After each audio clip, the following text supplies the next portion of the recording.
So when I was reading this chapter, I don't know why, but the song that started playing in my head was Ymir's theme from Attack on Titan, A Call for Silence. And honestly, it's like you would think it's a weird song to pick to like think about when you're reading this chapter, but it oddly fits. It's a song about being reborn. It's about us finding freedom, not lying to yourself, accepting your inner self, and making connections. Most importantly, making connections. And I feel like this really applies to this chapter because there's a lot more depth to this than most people would think, because I've noticed a lot of people are like assuming this is going to be like a bad ending of sorts. I wholeheartedly disagree. Let me show you why. And because I didn't get to play this during the reading, because I wanted to put it during the reading, but the Kingdom Hearts soundtrack just worked better in my opinion because it's about love. So I'm gonna play it here because I didn't get to there. All right, baby, let's rock.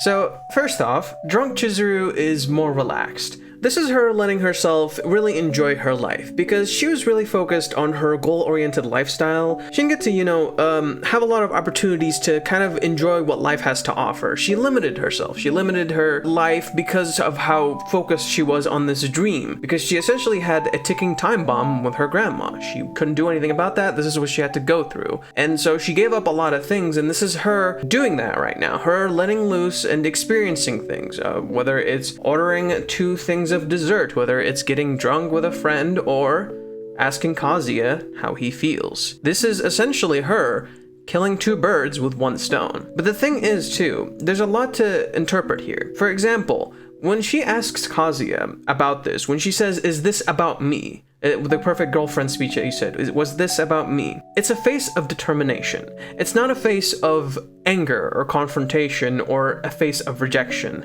It almost feels like she's confronting a deep fear. A fear she's ignored for a long time. This feeling of wanting to break the status quo goes both ways. It's not just for Kazuya. Chizuru also feels the same way. That is what is being hinted at for us in this chapter. So, like I mentioned, there are a lot of ideas that are explored here. Having fun, drinking with the right people, and of course, liquid courage. You get to really see the bond these two have in action, and you get to see how much fun they're having just being around each other. They're joking and laughing and just talking about life. This is a normal-ass conversation. This is something you would see happen between normal people just interacting every day, normal friends. She jokes about his fashion taste, breaks down laughing like a little kid over the randomest shit, and then genuinely answers his questions about why she's being so open, which makes Kazuya realize that she's only able to do this because she's with him. Specifically, when he says the line, "They do say it's not about how much you drink." Of course, he does have his doubts, but he's putting 2 and 2 together. But this is all set up to naturally and effectively transition to the obvious confrontation of him having feelings for Chizuru. It was all set up for that to happen, and this was just build up for it. So it was showing you, hey, this is what's going on right now, this is how it's going to transition into that. Which brings up the idea of liquid courage. Whether intentional or by happenstance, Chizuru is only able to ask a question like this because of liquid courage. She doesn't have many restraints, she's not forced to think about keeping up appearances, and her emotions are clearer than they have ever been. But it doesn't just stop there.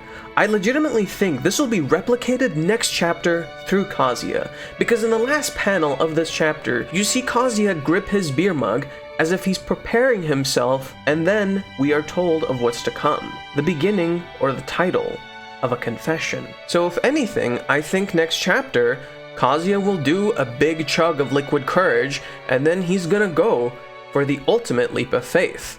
The one that has eluded him this entire time, the one he has refused to take under any circumstances.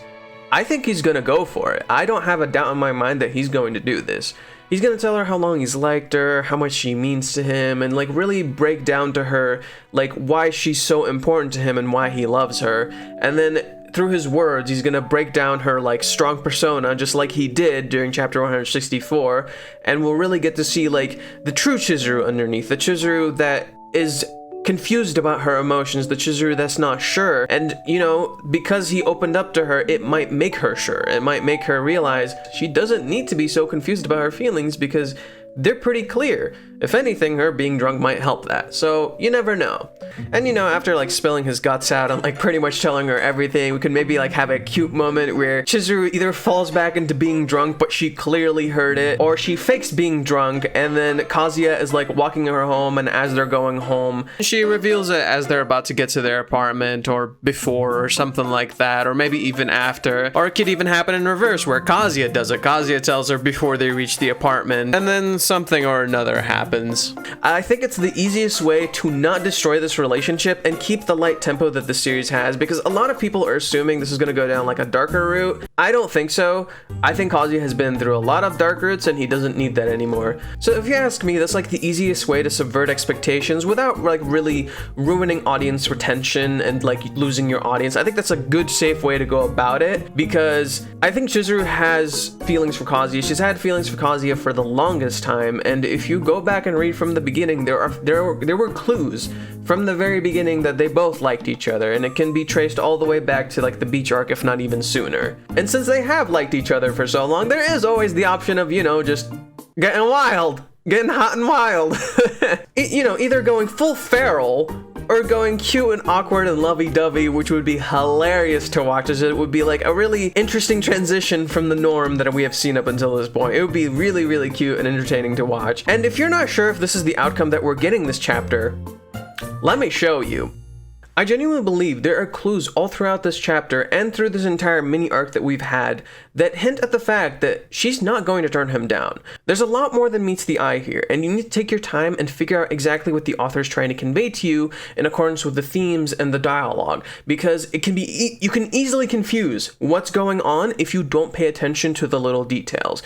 And I'm going to show you how confusing this shit can get. This panel in page 13, where she says she has to consider her client's expectations and Ruka's, is a clear clue that she might have feelings for him. Not only does the presentation of it make it feel like it's an indirect clue to her reciprocated feelings, but it's also in her words. She has to consider these things. She has to consider what she would do if her guess was right. When she says the word expectations and then pauses, it almost sounds like she's referencing herself rather than her clients. She's laying down the consequences of him liking her to Kazuya and seeing if he's willing to commit, knowing all of that, knowing who it will impact, what it will change, and who it may hurt. Will he still follow through to the very end? It's almost a stark likeness to when she questioned his commitment to the movie and whether he would quit halfway. Her behavior and questions aren't giving me the vibes of rejection, but rather determination and acceptance. This is her fear of abandonment in clear sight. She's afraid of losing him, of being alone, of never making a connection. Because if the life she has lived up until now has taught her anything, it's that she always ends up losing those close to her. So naturally, she can't help but question his resolve. If Kazuya stands his ground and tells her how he feels once and for all, it reaffirms to her that it's okay to connect, that it's okay to allow her heart to be vulnerable. I can see very few negative outcomes and many positive ones coming out of this situation from how these events are unfolding. Because if you've really been paying attention and taking in the little details, you'll notice that this whole situation is a red herring. The Kazuya perspective and how it can be misleading. The Chizuru faces that are practically screaming ominous like it's a fucking JoJo episode. The way that Chizuru's dialogue can be interpreted in many different ways. It's all designed to play on how we feel. It's really easy to misconstrue the intent behind her actions because of all the things that we see. But when you take a minute and consider the scenario, the moment, the theme of couples that has pretty much permeated this arc, the need to change the status quo, the constant leaps of faith that Kazuya has taken, Chizuru's constant attempts to figure out Kazuya's feelings, and her constant doubt of whether she's right or not. The fact that she's so perplexed about this whole situation, how she's opening up in front of Kazuya and letting loose despite the constant contradictions she shows, bringing up the rental-client relationship punctually because if she doesn't, she may risk revealing the truth when he doesn't feel the same for her. Editor's note: this is Chizuru's perspective if that wasn't clear. It becomes increasingly more obvious that this is a huge moment, maybe even the moment, when their relationship will finally take a step in the right direction. I mean, for God's sakes, the word confession is literally in the title. And so is part 2. I guess we have been down this road a bunch of times at this point.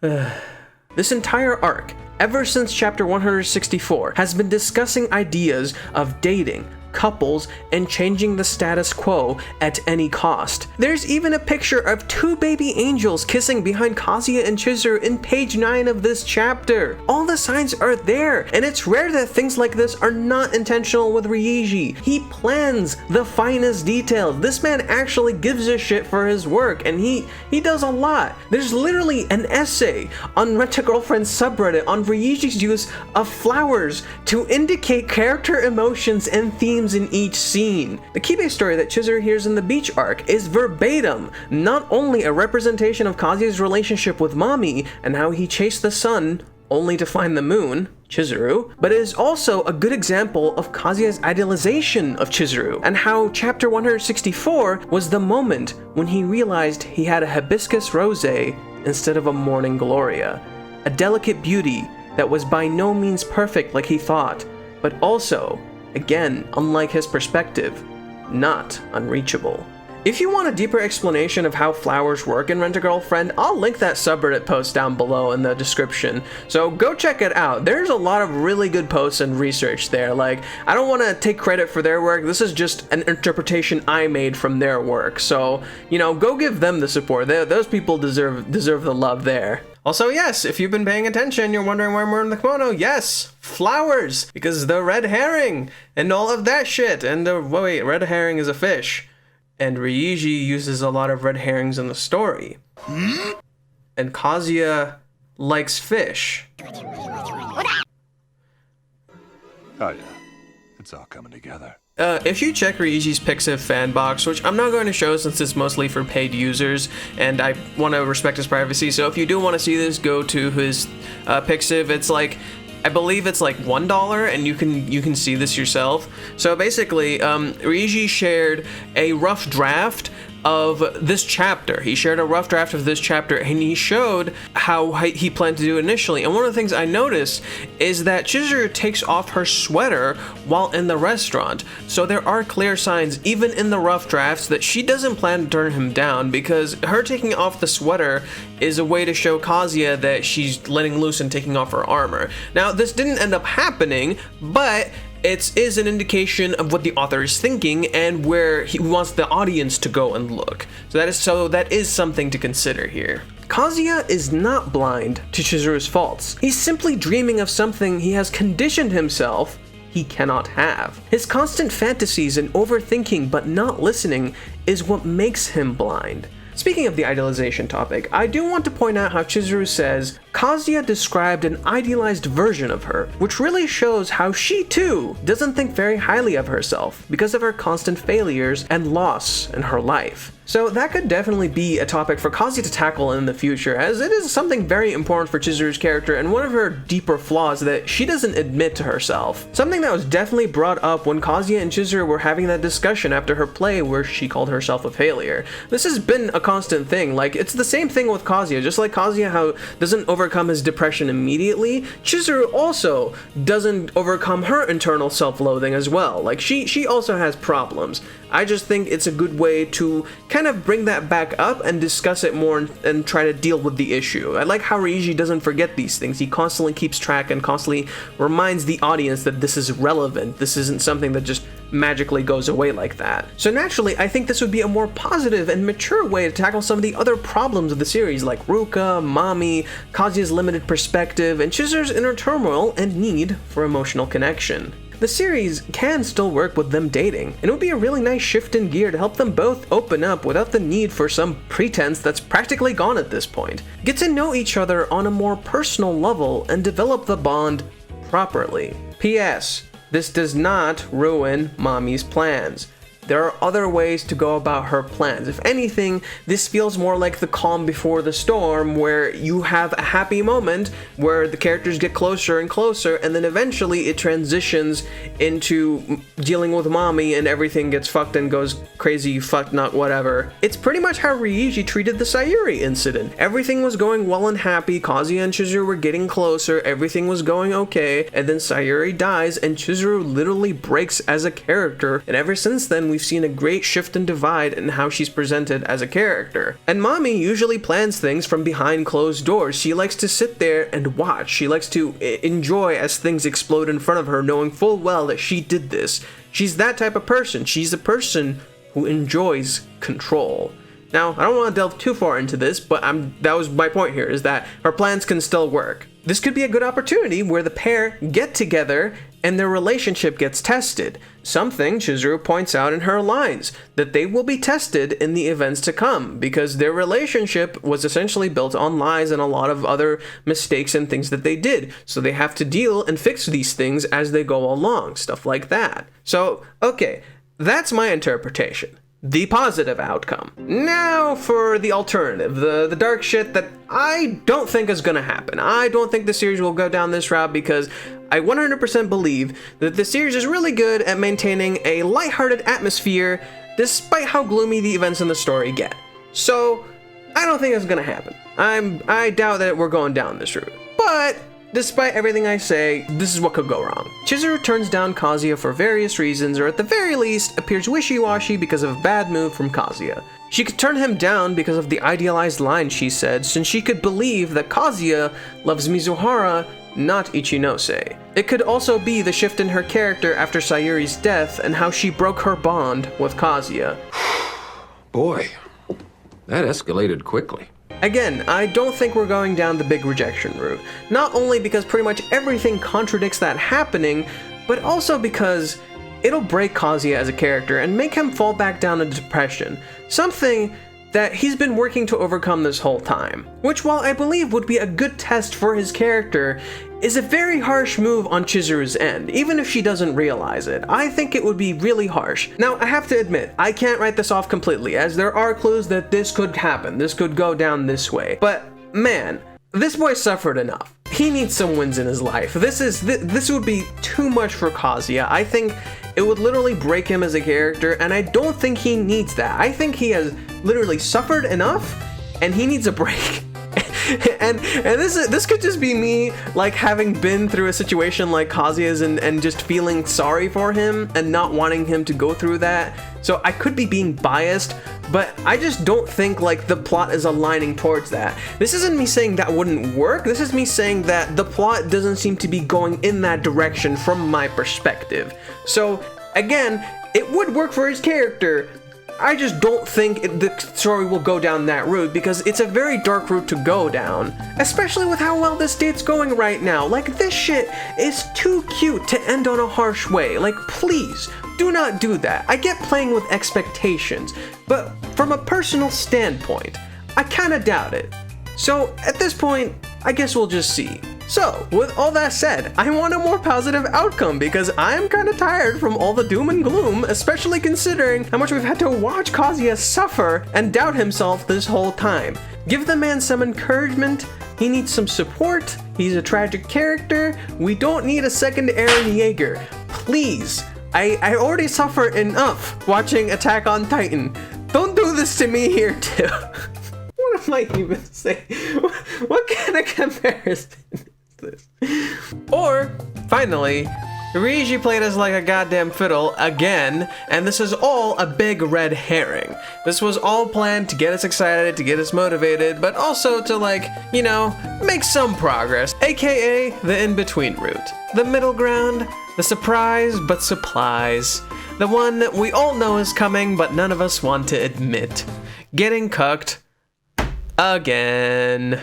But in a funny way. Since at the end of the day, while this story at its heart is a romance drama, it is still important to remember that it maintains a lighthearted atmosphere when telling its story, like I mentioned before. Never taking it too far to ruin the enjoyment or attention of the audience, while slowly building the excitement to keep you going and wanting to read more. And since there is a possibility that we might get cucked again, that would be a perfect transition into the mommy arc, and that way they can have the mommy arc be the way to transition into a romantic relationship, because Why the fuck not? I mean, it would be pretty interesting. Ryuji did say he wants to surprise the audience this time around, and it would keep my heart pumping like it's a fucking bouncy house in my nervous system. And again, there is a lot of setup for this, so this would actually work perfectly since, you know, it's a middle ground. It's the perfect way to go while transitioning into the mommy arc right away without wasting time since there's a lot of setup for it. So, ta-da! Mommy's scheme fucks up everything again, but keeps the plot moving and getting them closer together. Okay, I'm going to grab some ibuprofen because all this theory crafting is taking up too much RAM and it's making my brain crash harder than my PC when it's trying to run After Effects. Okay, so that's my analysis of this chapter. Thank you for watching. I hope you enjoyed. I took a little bit more effort into making this one because I really want to change the style I make my content, so I hope you guys enjoyed this new style I took with this video. Thank you for watching. If you enjoyed the content, do me a big favor. Subscribe to the channel, hit the like button, and of course hit the bell icon if you want to keep up with the uploads. Also consider following me on Twitter and talking to me there because I'm fairly active on Twitter and I liked interacting with y'alls. I said I was making a Discord server. At the moment, we are an extremely small channel, and I feel like that would be hard for me to do on my own as I do not have moderators, nor do I know how to run a Discord server. So, apologies for making a promise I most likely cannot keep at the moment. If we hit 500 subscribers, maybe if we hit 1,000 subscribers, and there are enough people who want to support me as moderators, who want to help out, then I will gladly make a Discord and work with that. But at the moment, it's just kind of hard. I don't think I have enough support to be able to do that, especially since this is pretty much a one-man crew.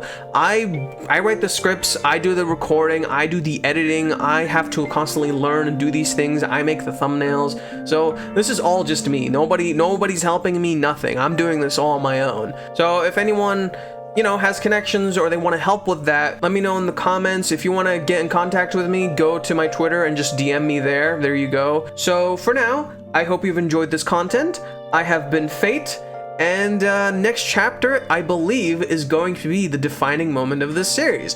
I'm gonna keep saying that. So, see you guys next time, and remember, let's mosey.